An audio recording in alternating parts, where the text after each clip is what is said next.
Hello and welcome dear students. आज हम discuss करेंगे क्लास 11 के काइनेमेटिक्स का and this is lecture number 9। और लेक्चर नंबर 9 में हम बात करने वाले हैं projectile on an inclined plane. Last 2 lectures में हमने प्रोजेक्टाइल के बारे में काफी कुछ सीखा है। हमने ग्राउंड से ग्राउंड प्रोजेक्टाइल सीखा, हमने हॉरिजॉन्टल फायरिंग की थी तो कैसे प्रोजेक्टाइल होगा उसके बारे में भी सीखा। और ये प्रोजेक्टाइल का हमारा लास्ट लेक्चर होने वाला है projectile on an inclined plane. Only competitive point of view से ये लेक्चर आपके लिए इंपॉर्टेंट है। अगर आप स्कूल एग्जाम्स और किसी चीज की तैयारी कर रहे हो तो ये उतना इंपॉर्टेंट नहीं है। जेईई और नीट में सवाल पूछे जा सकते हैं पर और एग्जाम में सवाल पूछे जाने के चांस नहीं है और थोड़ा छोटा ही लेक्चर होने वाला है, इसलिए आपको लास्ट तक इस लेक्चर को देखने की जरूरत है क्योंकि लास्ट तक आपको इंफॉर्मेशन यूजफुल मिलती रहेगी, है ना। तो चलिए आइए बात करते हैं projectile on an inclined plane. सबसे पहले तो हमें इंक्लाइंड प्लेन का मतलब मालूम होना चाहिए। इंक्लाइंड प्लेन का क्या मतलब है? जो हॉरिजॉन्टल से किसी ना किसी एंगल पे इंक्लाइन हो, किसी ना किसी एंगल पे हो। फॉर एग्जांपल अगर मैं बात करूं, सपोज मान लीजिए ये क्या हो गया आपका हॉरिजॉन्टल सरफेस या सरफेस ऑफ अर्थ हो गया। मैंने इसको क्या किया, मैंने इसको स्मॉल रेज किया, किसी ना किसी एंगल से क्या किया, मैंने इसको रेज, मान लीजिए मैंने इसको इधर से रेज किया। कितने एंगल से रेज हो गया? मान लीजिए ये रेज हो गया बाय एंगल बीटा। कितने से रेज हो गया? By angle beta. तो दिस सरफेस, ये ग्राउंड है, इससे हम ग्राउंड को शो करते हैं। तो this is known as the inclined plane और इसका एंगल ऑफ इंक्लिनेशन कितना है? बीटा। बीटा को क्या बोलेंगे हम? Angle of inclination. Beta is your angle of inclination. अब देखिए इसमें दो केस होंगे इंक्लाइंड प्लेन में। एक तो क्या आप नीचे से खड़े होकर ऊपर की तरफ फेंक सकते हो या फिर आप ऊपर से खड़े होकर नीचे की तरफ भी फेंक सकते हो। कोई बहुत ज्यादा अंतर आने वाला नहीं है ना। तो पार्ट ए पहले में क्या पढ़ेंगे हम? अप द इंक्लाइंड, हम ऊपर की तरफ फेंकेंगे। अप द इंक्लाइंड प्लेन कहां फेंकेंगे हम? ऊपर की तरफ फेंकने वाले हैं। तो मान लीजिए सपोज मैंने यहां से किसी पार्टिकल को फेंका कितनी स्पीड से u, जो कि इंक्लाइंड प्लेन से कितना एंगल बना रहा है? अल्फा। कितना एंगल बना रहा है आपका? अल्फा। इंक्लाइंड प्लेन से अल्फा एंगल बनाते हुए एक पार्टिकल फेंका विद स्पीड u, ये कुछ इस प्रकार से जाएगा और फिर कहां जाएगा आपका? नीचे, है ना। ये इसका प्रोजेक्टाइल मोशन हो गया। इसके बाद मोशन की हम डिस्कस नहीं करने वाले। अब जहां से हम फेंकते हैं उस पॉइंट को क्या मान लिया मैंने? ओरिजिन, है ना। अब इंक्लाइंड प्लेन के सवाल में आपको याद रखना है एक्स और वाई एक्सिस कैसे मानने हैं। एक एक्सिस आपको अलोंग द इंक्लाइंड प्लेन मानना है। क्या मानना है? Along the inclined plane. तो देखिए ये आपका अलोंग द इंक्लाइंड प्लेन हो गया ना। मैंने इस एक्सिस को क्या मान लिया? X axis. क्या मान लिया मैंने? और इसके परपेंडिकुलर ये क्या होगा आपका? वाई एक्सिस, है ना। चलिए अब पैरामीटर्स लिखते हैं एक्स और वाई के। सबसे पहले u है, एक्स एक्सिस से अल्फा एंगल बना रहा है तो u का इधर कंपोनेंट कितना आ गया? u cos alpha. और परपेंडिकुलर में क्या आ गया आपका? u sin alpha. ठीक है, तो हम x और y को अगर अलग-अलग करके लिखेंगे तो ux, x के अलोंग इनिशियल वेलोसिटी कितनी हो गई? ux कितना है भाई आपका? u cos alpha. और uy कितना है आपका? u sin alpha. Acceleration code लिखना पड़ेगा। देखिए यहां पे एक ही एक्सेलरेशन होता है, हमेशा डाउनवर्ड डायरेक्शन में होता है, दैट इज g। कितना होता है आपका? g। पर मेरे को इसके कंपोनेंट लेने पड़ेंगे x और y के अलोंग। कैसे लेते हैं ध्यान पूर्वक सुनिए। ये एंगल बीटा, ये एंगल हो गया 90। अब ये आपका ट्रायंगल है, सम 180 होगा तो ये एंगल ऑब्वियसली कितना हो गया आपका? 90 माइनस बीटा। तीनों को सम करोगे तो 180 आ जाएगा। अब क्या है कि जैसे मान लीजिए ये मेरा भाई ये प्लस वाई था, नीचे क्या हो गया? माइनस। अब ये एंगल पूरा 90, ये 90 माइनस बीटा, तो इधर वाला एंगल क्या होगा आपका? बीटा। अब g का इधर से एंगल बीटा है तो इधर कंपोनेंट कितना आएगा? g cos beta. और इधर की तरफ कंपोनेंट कितना आएगा आपका? g sin बीटा, है ना। तो देखिए x एक्सिस इधर है पर x में एक्सेलरेशन इधर नहीं है, इधर की तरफ है तो ax को क्या लिखेंगे हम? -g sin beta. ठीक है, ay y तो इधर है, इधर तो क्या है? नेगेटिव y, तो नेगेटिव y में कितना है? g cos beta. तो ay कितना आ गया आपका? -g cos beta. तो इस प्रकार से आपने चारों इंपॉर्टेंट पैरामीटर्स लिख लिए। ux लिख लिया, uy लिख लिया, ax लिख लिया और क्या लिख लिया आपने? ay, है ना। अब हम निकाल रहे हैं टाइम ऑफ फ्लाइट। सबसे पहले हम क्या निकालने जा रहे हैं? सबसे पहले हम निकालने जा रहे हैं time of flight, capital T, important parameter. Time of flight में कितने टाइम एयर में रहा, देखो इसने यहां से स्टार्ट करना है ओरिजिन, ये कोऑर्डिनेट 0,0 और इसको क्या लिखेंगे भाई? ये तो रेंज होगी अलोंग द इंक्लाइंड प्लेन, और यहां y कोऑर्डिनेट कितना आपका 0। टाइम ऑफ फ्लाइट में यहां से लेके यहां तक कितना टाइम लगा? ऑब्वियसली y में डिस्प्लेसमेंट कितना हो? 0, इनिशियली भी 0 था, फाइनली भी 0। तो इसके लिए y के डिस्प्लेसमेंट का फॉर्मूला इस्तेमाल किया uyt प्लस हाफ ay, पर y में डिस्प्लेसमेंट कितना होगा? 0। ठीक है, uy कितना है भाई आपका? u sin अल्फा, ये हो गया capital T, plus half ay कितना आपका? माइनस g cos बीटा, और ये क्या हो गया आपका? t square. अरे एक काम कीजिए, इस टर्म को इधर ले जाइए, तो क्या हो जाएगा? Half g cos beta t square is equal to, अच्छा ये कितना आपका?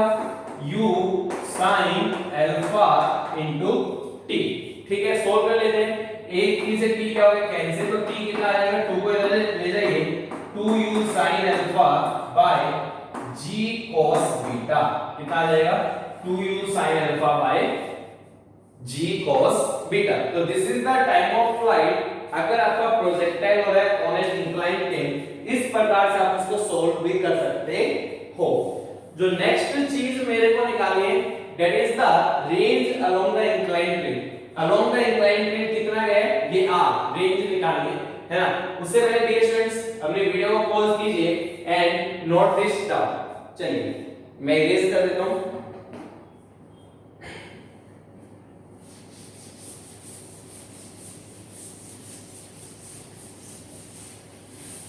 टी की आपको आवश्यकता पड़ेगी तो उसका फॉर्मूला याद रखना चाहिए आपको, है ना। टी कितना आया था भाई अपना? टी आया था 2u sin alpha by g cos beta. ठीक है, चलिए आइए हॉरिजॉन्टल रेंज जो निकाल लेते हैं। Horizontal range basically range along the inclined plane, range निकाल रहे हैं किधर? अलोंग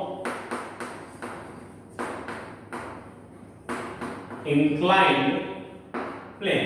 ठीक है, चलिए रेंज निकालते हैं। तो मैंने क्या किया? x के अलोंग इक्वेशन लगाई ux t plus half ax t square. भाई यहां से टाइम कैपिटल T लगा। अब sx तो किसके बराबर है? r।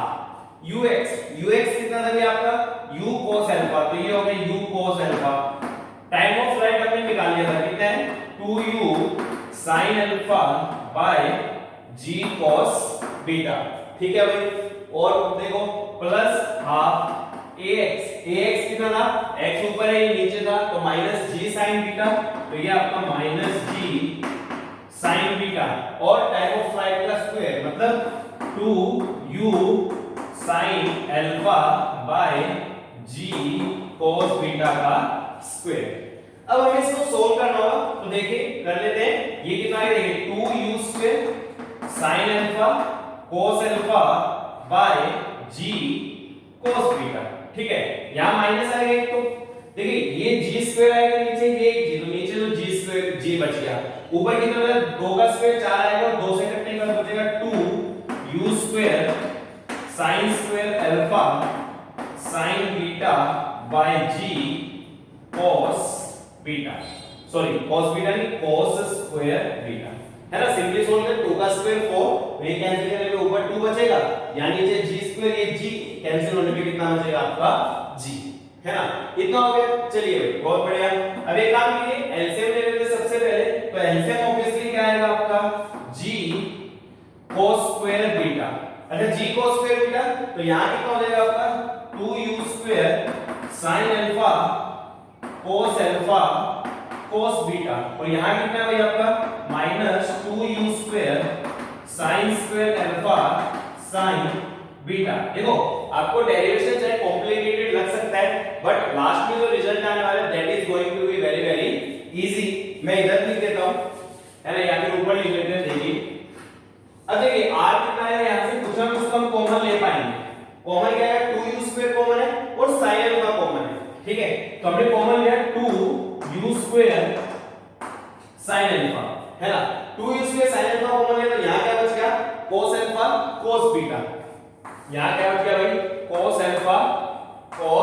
बीटा माइनस यहाँ क्या बच गया, 2u स्क्वायर sin अल्फा ले गया, एक sin अल्फा बच गया और साथ में क्या sin बीटा, तो sin alpha sin beta divided bye कितना है आपका g cos स्क्वायर बीटा।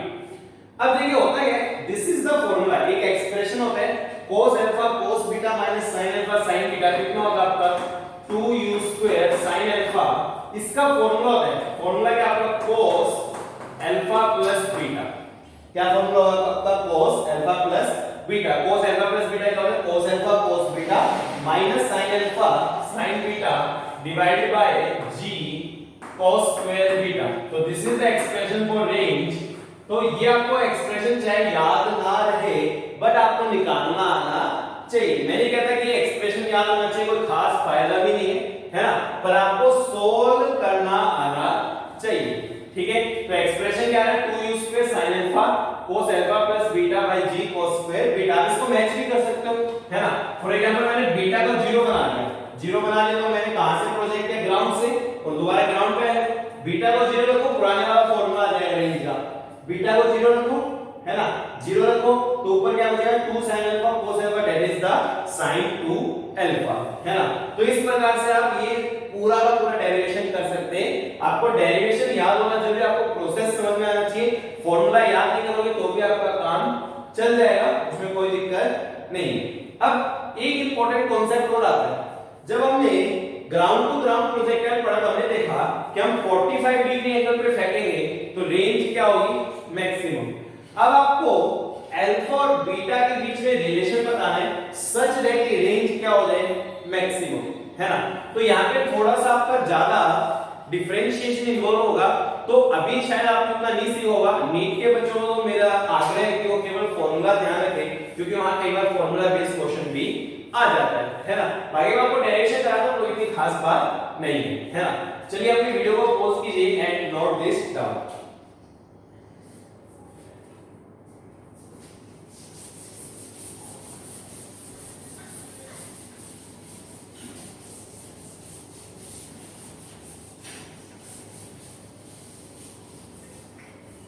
देखिए मैक्सिमम रेंज क्या करना है मेरे को, मैक्सिमम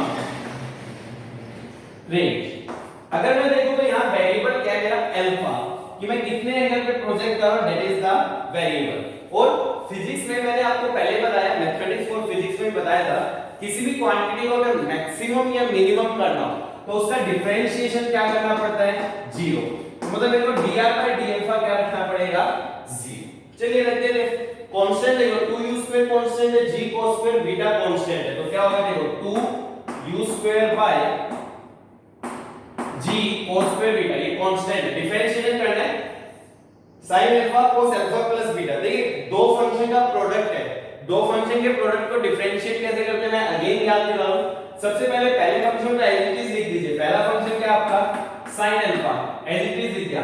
सेकंड का डिफरेंशिएशन कीजिए, cos का डिफरेंशिएशन क्या होता है आपका माइनस sin, तो ये कितना हो जाएगा minus sin alpha plus beta, ठीक है, प्लस फिर पहले फंक्शन का डिफरेंशिएशन कीजिए, पहला फंक्शन क्या sin अल्फा का डिफरेंशिएशन हो गया cos अल्फा, और सेकंड फंक्शन का एज इट इज लिखिए cos alpha plus beta and that must be equal to 0। ये टर्म तो 0 नहीं है, अंदर वाला क्या होना चाहिए, 0 होना चाहिए, ठीक है। अब again this is going to be one of the formula cos a cos b minus sin a sin b। इसका मैं फार्मूला बताता हूं, cos a plus b, क्या होता है formula cos a plus a इसको मान लो b इसको मान लो एंड इक्वल टू 0, है ना। यहां पे दो फार्मूला इस्तेमाल में मैं लिख देता हूं, पहला है cos a minus b that is equal to cos a cos b plus sin a sin b and next आपका cos a plus b and that will be equal to cos a cos b minus sin a sin b। ये दोनों formula इस्तेमाल किए, देखो ये कौन सा formula बन गया, cos a cos b minus sin a sin b, तो cos a cos b minus sin a sin b क्या बन गया cos a plus b, ठीक है। सोल्व करो। अच्छा 0 वैल्यू तो होती है cos की, अल्फा प्लस बीटा जब एंगल किसके बराबर हो 90 डिग्री, है ना। तो यहां से क्या है 2 alpha plus beta is equal to 90, beta को इधर ले जाओ तो अल्फा कितना आएगा finally 45 minus beta by at this angle range क्या होगी मैक्सिमम। और आप वेरीफाई कर सकते हो, अरे भाई इसको हॉरिजॉन्टल करोगे तो बीटा कितना करना पड़ेगा 0, बीटा 0 करोगे तो अल्फा कितना आएगा 45। और हम जानते हैं ग्राउंड से ग्राउंड प्रोजेक्टाइल में रेंज मैक्सिमम कब होती थी जब एंगल कितना हो गया स्टूडेंट्स आपका 45 डिग्री। तो आपको याद रखना है रेंज मैक्सिमम कब हो रही है आपकी alpha is equal to 45 degree minus beta by 2। तो इस प्रकार से पूरा एनालिसिस कर सकते हो किसका अप द इंक्लाइन प्लेन है ना। चलिए डियर स्टूडेंट्स अपनी वीडियो को पॉज कीजिए, नोट दिस डाउन। मैं इन दोनों रीजन को लिख रहा हूं क्योंकि जब मैं डाउन द इंक्लाइन प्लेन पढ़ाऊंगा तो कुछ इसी प्रकार के रीजंस आने वाले हैं। क्या डिफरेंस होगा वो मैं आपको समझा दूंगा, ठीक है। चलिए देखते हैं।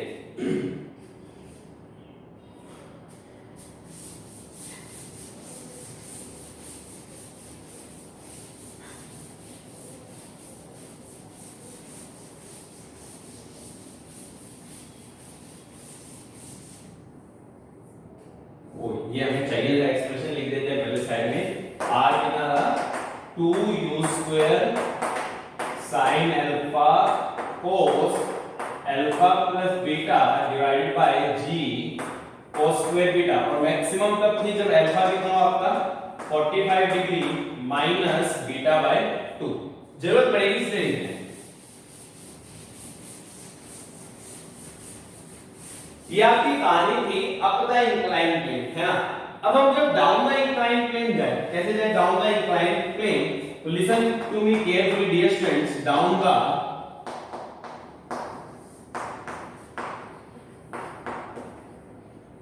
इंक्लाइंड प्लेन, क्या आपका down the inclined plane, listen carefully. देखिए ये आपका मान लीजिए इंक्लाइंड प्लेन है, again this is angle going to be beta. मैंने यहां से किसी को फेंका with speed u making an angle alpha with the inclined plane जो कि इस प्रकार से नीचे जा रहा है। Again along the inclined plane मैंने क्या मान लिया आपका x एक्सिस, और ये perpendicular to the inclined plane ये क्या मान लिया y एक्सिस। u के अगर हम कंपोनेंट लें तो इधर u cos अल्फा आएगा और परपेंडिकुलर में क्या आएगा आपका u cos u cos alpha और परपेंडिकुलर में कितना आएगा u sin।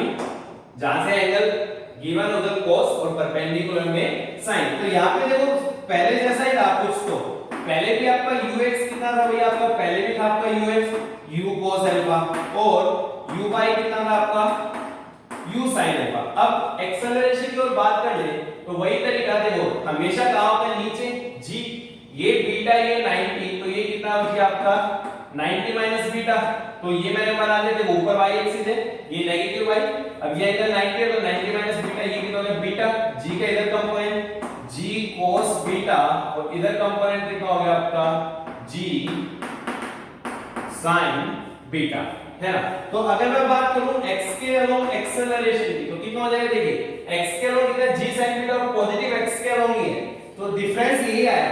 अब x के अलोंग एक्सेलरेशन कितना हो गया g sin बीटा और y के अलोंग कितना हो गया, देखिए प्लस y इधर है, ये तो नेगेटिव y है तो माइनस g cos बीटा। अब वही आपका एनालिसिस सारा दोबारा से करना है, टाइम ऑफ फ्लाइट का आपको दोबारा से करना है, range along the incline plane आपको दोबारा से करना है।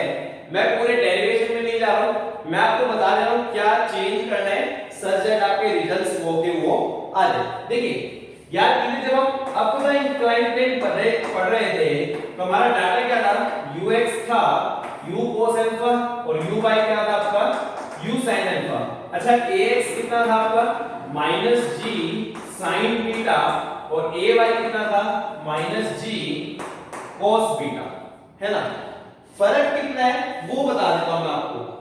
देखिए करना क्या है, वहां अप द इंक्लाइन प्लेन में जो कुछ भी था बीटा को माइनस बीटा से रिप्लेस कर दो, सब कुछ डाउन द इंक्लाइन प्लेन का आ जाएगा। फिर से सुनिए, अप द इंक्लाइन प्लेन में जहां कहीं बीटा था उसको माइनस बीटा से रिप्लेस कर दो, है ना। रिप्लेस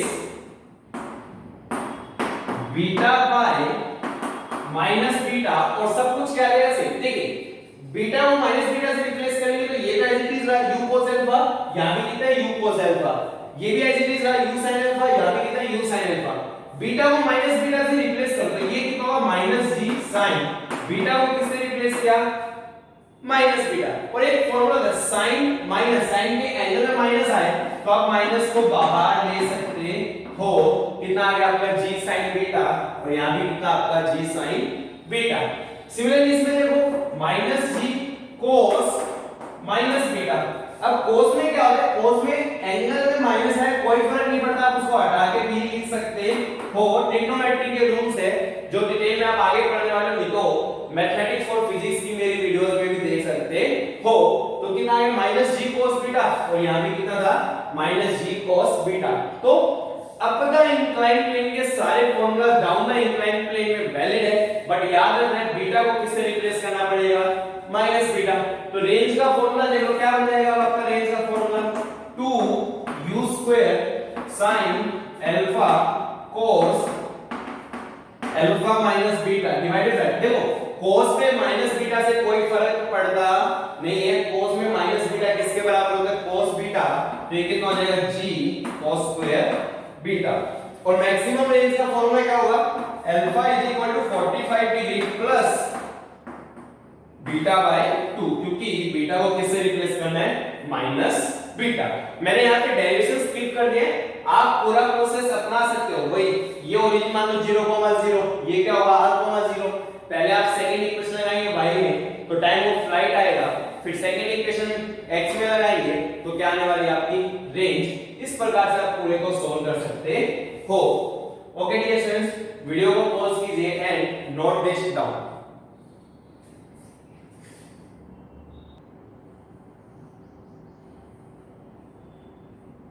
देखिए डियर स्टूडेंट्स, आपकी स्क्रीन पर आपको क्वेश्चन दिखाई दे रहा है ना, आइए मिलकर सॉल्व करते हैं। A particle is projected at an angle alpha, है ना, प्रोजेक्ट किया गया at an angle alpha, but ये एंगल कहां से दिया गया, with horizontal from foot of a plane. कहां से, फुट ऑफ ए प्लेन, नीचे से। whose inclination, angle of inclination with horizontal कितना गिवन आपको, बीटा। शो दैट कि वो प्लेन को राइट एंगल में स्ट्राइक करेगा, तो ये रिलेशन वैलिड है। लिसन केयरफुली, आपका इंक्लाइन प्लेन है, फुट से प्रोजेक्ट किया गया, यहां से प्रोजेक्ट किया गया, एंगल ऑफ इंक्लिनेशन कितना है डियर स्टूडेंट्स आपका, बीटा। मान लीजिए उसको u स्पीड से फेंका गया, जिसका एंगल इंक्लाइन प्लेन से थे हॉरिजॉन्टल से, हॉरिजॉन्टल से कितना एंगल बना रहा है वो आपका अल्फा। ये मेन बात है, गलती हो जाती है स्टूडेंट्स में, देख लेना अल्फा और बीटा कहां से दिए गए हैं। अब बोलता क्या है कि ये रिलेशन वैलिड होना चाहिए अगर ये परपेंडिकुलर स्ट्राइक है, मतलब ऊपर जाएगा और फिर जब नीचे आएगा, है ना, ऊपर जाएगा तो नीचे आएगा, तो ये किस प्रकार से स्ट्राइक करेगा, परपेंडिकुलर। ये एंगल कितना होना चाहिए आपका, 90 degree. This is the question, ठीक है। अब अगेन कॉन्सेप्ट वही है, अलोंग द इंक्लाइंड प्लेन मैंने कौन सा एक्सिस मान लिया, x axis, and perpendicular to the inclined plane y। अब अगर आपको प्रोसेस नहीं आता ना, मेरी बात मान के चलिए, आपके सवाल कदापि नहीं कर पाएंगे, फॉर्मूलाज नहीं याद कर सकते, बेहिसाब फॉर्मूलाज बन जाएंगे। आपको कॉन्सेप्ट आना चाहिए, सिखाते। देखिए ये अगर अल्फा ये बीटा, तो ये कितना बच गया भैया आपका, अल्फा में से बीटा घटा दो तो अल्फा माइनस बीटा। अब u का इधर की तरफ तो कितना कंपोनेंट है, अरे यहां से अल्फा माइनस बीटा, तो याद है u cos alpha minus beta, जहां से एंगल बना है उधर की तरफ cos, और ये परपेंडिकुलर में कितना आ जाएगा, u sin alpha minus beta, है ना। तो हम एक बात लिख सकते हैं, अगर मैं इसको मान x और ये y, तो x के अलोंग इनिशियल वेलोसिटी कितनी है, u cos alpha minus beta, और y के अलोंग कितनी है आपकी, u sin alpha minus beta. अच्छा एक एडिशनल, फाइनल वेलोसिटी परपेंडिकुलर, मतलब केवल और केवल किसमें, y में, x में जो फाइनल वेलोसिटी है दैट इज इक्वल टू 0, काम की बात है ना। अब एक्सेलरेशन लिखो, देखो मैंने आपको पहले भी कंपोनेंट लेना सिखाया, इधर आएगा g sin बीटा और इधर आएगा g cos बीटा, तो ax आएगा आपका minus g sin beta, already मैं सिखा चुका हूं आपको, और ay कितना आएगा आपका माइनस g cos बीटा, ठीक है। अब देखिए सबसे पहले आप टाइम ऑफ फ्लाइट निकाल लीजिए, क्या निकालेंगे, यहां से यहां जाने में कितना टाइम लगा, तो टाइम ऑफ फ्लाइट के लिए वही कॉन्सेप्ट है, s by u by t, plus half a by t square. अब time of flight s by कितना होना चाहिए 0, u बाई कितना भैया आपका u sin alpha minus beta, ये time of flight, a by है माइनस g cos बीटा, तो half g cos beta t square. इसको इधर ले जाओ तो कितना आएगा आपका 1/2 g cos beta t square is equal to u sin alpha minus beta into t। एक से t क्या हो गया कैंसिल, तो t कितना आ जाएगा 2 को पढ़े इसको नीचे, तो 2u sin alpha minus beta by g cos beta, this is equal to time of flight. ठीक है, बहुत बढ़िया। अब देखिए मैंने क्या किया, x में फर्स्ट इक्वेशन इस्तेमाल की, क्योंकि मेरे पास इंफॉर्मेशन है कि vx कितनी है 0। मेरे को डियर स्टूडेंट सपने नहीं आ रहे कि x में फर्स्ट इक्वेशन इस्तेमाल करनी है, डाटा से पता चल रहा है। क्यों? क्योंकि vx 0 है, मेरे पास इंफॉर्मेशन है, उसको यूज करूंगा। तो vx इसके बराबर होगा ux plus ax into t। Final तो टाइम कितना हो जाएगा, टाइम ऑफ फ्लाइट। vx कितना है 0, अच्छा भाई ux कितना है u cos alpha minus beta, ax कितना है minus g sin beta into t। अच्छा इसको इधर ले जाओ तो कितना आएगा g sin beta into t। t कितना भैया आपका 2u sin alpha minus beta by g cos beta, and this is going to be equal to u cos alpha minus beta. ठीक है, अब देखिए u से u क्या हो गया आपका कैंसिल, g से g क्या हो गया आपका कैंसिल, है ना। इसको इधर ले जाइए तो sin बाय cos कितना हो जाएगा 10, तो 2 10 अल्फा माइनस बीटा। अच्छा एक काम कीजिए, cos बीटा को ऊपर ले लो, sin बीटा को नीचे, cos beta by sin beta that is equal to cot beta. तो 2 10 अल्फा माइनस बीटा किसके बराबर आ गया cot बीटा। तो this is the solution. Main क्या था डियर स्टूडेंट्स, आपको प्रोसेस आना चाहिए, है ना, क्योंकि अपने को ये एडिशनल बात गिवन थी और एडिशनल बात गिवन में जो सवाल है एडिशनल बात से ही सॉल्व होने वाला है। टाइम ऑफ फ्लाइट हम निकालना सीख चुके थे, हमने एडिशनल इंफॉर्मेशन लगाई तो हमारा आंसर वहां से आ गया, है ना। चलिए डियर स्टूडेंट्स अपनी वीडियो को पॉज कीजिए and note this down. Okay, I am going to take the next and last illustration here. JEE advance में पूछा गया, काफी अच्छा सवाल है, लिसन केयरफुली, अच्छे से समझेंगे, अच्छे से करेंगे।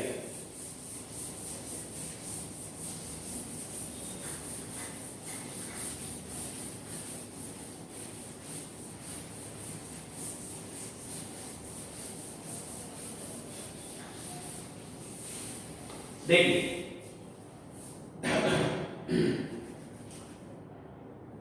सवाल क्या कहता है, मान लीजिए सपोज ये आपका ग्राउंड है, दो इंक्लाइन प्लेन है, एक इंक्लाइन प्लेन तो ये है, एंगल ऑफ इंक्लिनेशन 60 डिग्री, दूसरा इंक्लाइन प्लेन ये है, एंगल ऑफ इंक्लिनेशन 30 डिग्री। ठीक है, यहां से परपेंडिकुलर किसी पार्टिकल को थ्रो किया गया, परपेंडिकुलर, स्पीड कितनी थी 10√3 मीटर पर सेकंड। ठीक है, ये मोशन में गया गया गया गया, इधर से टकराया, इधर भी परपेंडिकुलर ही टकराया। कैसे टकराया, इधर भी परपेंडिकुलर ही टकराया। ये पॉइंट P था, ये पॉइंट O था, ये पॉइंट Q था, and this height equal to h। यहां पे जब टकराया तो इसकी स्पीड क्या होगी v। आपको कुछ बातें बतानी, first time of flight, second v कितना होगा, थर्ड h कितना होगा, फोर्थ pq कितना होगा, ये सारी बातें आपको बतानी है। एक बहुत ही अच्छा सवाल। देखिए मेन बात मेरे को सबसे पहले ये समझ में आनी चाहिए, चलो ये 60 ये 30, इन दोनों के बीच में एंगल कितना हो गया आपका 90, पूरा का 180 होता है ना। मेन बात अब आपको ये है कि आपको x और y एक्सिस चूज करने पड़ेंगे, और मैं आपको बोला जब कभी भी इंक्लाइन प्लेन हो, फायदा क्या होता है, अलोंग द इंक्लाइन प्लेन आप एक एक्सिस को चूज कर लीजिए। तो ये मैंने ओरिजिन माना, मैंने इधर की तरफ ये क्या ले लिया x एक्सिस, क्या ले लिया मैंने, अब परपेंडिकुलर में y होगा, इसके परपेंडिकुलर तो ये वाला ही प्लेन है, अरे भाई दोनों में 90 एंगल है ना, तो ऑब्वियसली ये एक्सिस कौन सा हो गया मेरा y एक्सिस। ठीक है, तो अब मेरी कहानी x और y में सिमटेगी। ठीक है, शुरुआत में देखिए, शुरुआत यहां से, वेलोसिटी इधर की तरफ है केवल, है ना, और इधर कौन सा एक्सिस है, एक्स एक्सिस, तो इनिशियल वेलोसिटी केवल x में, और वो भी कितने है 10√3, y में इनिशियल वेलोसिटी कितनी है आपकी 0। ठीक है, फाइनल के बारे में भी इंफॉर्मेशन और मूवमेंट को इस्तेमाल भी करनी पड़ेगी। फाइनल में वेलोसिटी भी है केवल इधर, इधर ये कौन सा एक्सिस है, y एक्सिस, तो फाइनल में x में वेलोसिटी 0 है पर y में नहीं, ये प्लस y है पर वेलोसिटी नीचे है, तो मैं इसको क्या लिख सकता हूं, -v। एक्सेलरेशन और लिखना पड़ेगा, तो देखिए ध्यान से, है ना, एक बार मैं ये मिटा देता हूं, देख लेंगे, हमें याद है क्या क्या निकालना है, टाइम ऑफ फ्लाइट निकालना है, v निकालना है, h निकालना है, p q निकालना है। देखिए अब एक्सेलरेशन तो कहां होगा, नीचे, and that is equal to g। ठीक है, सो अच्छा ये एंगल 60, तो ये एंगल भी कितना होगा 60 वर्टिकल या हॉरिजॉन्टल, तो ये एंगल कितना हो गया 30। अब g का इधर से एंगल 30, तो ये कंपोनेंट g cos 30 और ये परपेंडिकुलर में कंपोनेंट g sin 30। तो x क्या हम लिखेंगे, x इधर है पर एक्सेलरेशन इधर है अपोजिट में, तो मैं क्या लिख सकता हूं, ax कितना है -g cos 30, सोल्व करने में कितना आएगा -10 cos 30 होता है आपका √3/2, that is equal to -5√3। Similarly ay देखिए y एक्सिस ऊपर था और ये तो नीचे है, तो ay कितना हो गया आपका -g sin 30, और भाई ये sin 30 होता है 1/2 -g/2 -10/2, that is equal to -5 metre पर सेकंड स्क्वायर। तो ये तो वो डाटा हो गया जो हमें गिवन था। टाइम ऑफ फ्लाइट निकालते हैं, क्या निकालते हैं, टाइम ऑफ फ्लाइट, है ना, कैसे निकाल सकते हैं, ध्यान से देखिए, हमें x में इंफॉर्मेशन है, ux था vx है, तो सबसे पहले a पार्ट सोल्व करें टाइम ऑफ फ्लाइट, मैंने x में इक्वेशन लगाई vx ux plus ax t। ठीक है, vx कितना था 0, ux है 10√3, ax कितना आपका -5√3 इनटू t, इसको इधर ले लेंगे तो 5√3t किसके बराबर आ गया 10√3, √3 से √3 कैंसिल, तो t कितना आ रहा है यहाँ पे 2 सेकंड। सबसे बढ़िया बात, टाइम ऑफ फ्लाइट बहुत आसानी से आ गया, और वो भी कितना आ रहा आपका 2 सेकंड्स। b, आपको v की वैल्यू निकालनी है, किसकी, अब v तो भाई इधर आ रहा है, इसमें आ रहा है, तो मैंने फर्स्ट इक्वेशन इसमें लगाई v uy plus ay t, vy किसके बराबर -v, uy कितना है 0, अच्छा ay कितना है भाई आपका, ay है -5 और t कितना है 2, यहां से सॉल्व करेंगे तो v ऑब्वियसली कितना आ गया आपका 10 मीटर पर सेकंड, कितना है। अब देखिए थर्ड पार्ट में आपको h निकालना है, क्या निकालना है h, है ना, h कैसे निकालूं, ध्यान से अगर हम सोचें, बाय चांस मेरे पास PO आ रहा है, क्या आ रहा है मेरे पास PO, ठीक है, अगर मेरे पास PO आ गया तो मैं ट्रिग्नोमेट्री लगा के h निकाल सकता हूं, कैसे भाई, मैं sin 30 इस्तेमाल कर रहा हूं, sin का तो परपेंडिकुलर है, हाइपोटेन्यूज सामने परपेंडिकुलर हो गया h, और ये हाइपोटेन्यूज कितना हो गया आपका PO, तो यहां से आपका h कितना आ जाएगा PO sin 30 होता है 1/2, तो h किसके बराबर आ गया भाई आपका, सॉरी PO/2 किसके बराबर आ गया PO/2। अगर मैं PO निकाल पाऊं तो सब कुछ सही हो जाएगा। अगर हम ध्यान से देखें, ये आपका PO है, क्या आपका PO, फाइनली आप कोऑर्डिनेट लिख देंगे, इनिशियली क्या होगा कि ये हमने ओरिजिन माना, क्या माना हमने ओरिजिन, ये PO, ये क्या आपका y के अलोंग डिस्प्लेसमेंट है, क्या आपका y के अलोंग डिस्प्लेसमेंट, कैसे देखिए, इसके कोऑर्डिनेट लिखो, क्या लिखोगे आप भाई, y एक्सिस में लाइक करें तो x कोऑर्डिनेट 0, y कोऑर्डिनेट हो गया PO, ठीक है। अब फाइनली इसके कोऑर्डिनेट देखो, x एक्सिस पे लाई कर रहा है ना, तो x कोऑर्डिनेट ओरिजिन ये माना, तो x कोऑर्डिनेट OQ और y कोऑर्डिनेट कितना हो गया 0। अब y के अलोंग डिस्प्लेसमेंट देखिए, फाइनल माइनस इनिशियल, फाइनल कितना 0 और इनिशियली कहां पे है PO, तो डिस्प्लेसमेंट कितना आ गया -PO, है ना, वो हम कर लेंगे। चलिए पहले आप अपनी वीडियो को पॉज कीजिए, नोट कीजिए, मेरे को ये इरेज करने की जरूरत, तभी आगे सॉल्व कर पाएंगे, ठीक है। आइए देखते हैं,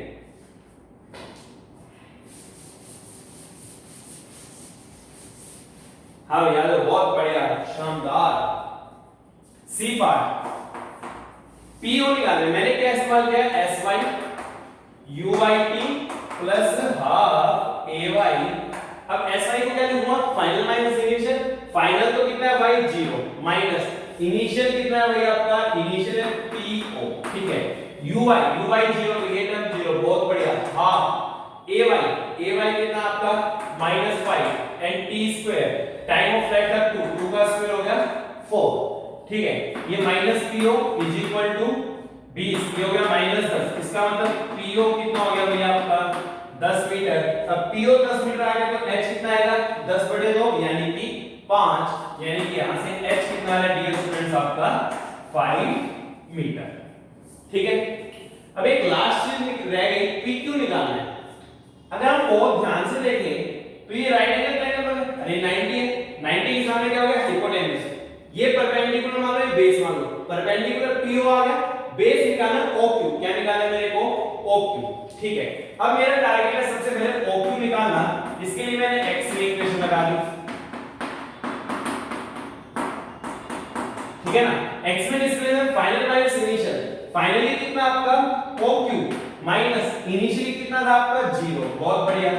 अच्छा ux कितना आपका 10√3 time of flight eight 2 plus half, ax कितना है भैया आपका -5√3 t स्क्वायर यानी कि 4, यहां से OQ कितना आ गया 20√3 और ये -10√3, सोल्व करने पे कितना आ रहा आपका 10√3 मीटर, है ना। अब मेरे को PQ चाहिए, मैंने पाइथागोरस लगाया, PQ का स्क्वायर किसके बराबर होगा आपका PO square plus OQ square, क्योंकि एंगल 90 और 90 के सामने वाला क्या होता है हाइपोटेन्यूज, तो PQ स्क्वायर कितना आएगा PO स्क्वायर 5 का स्क्वायर, सॉरी PO तो 10 है, 10 का स्क्वायर 100 प्लस OQ का स्क्वायर करो 100 इनटू में 3 कितना होगा 300, कितना आएगा 400, रूट ले लो, तो PQ is coming to be 20 metre, है ना।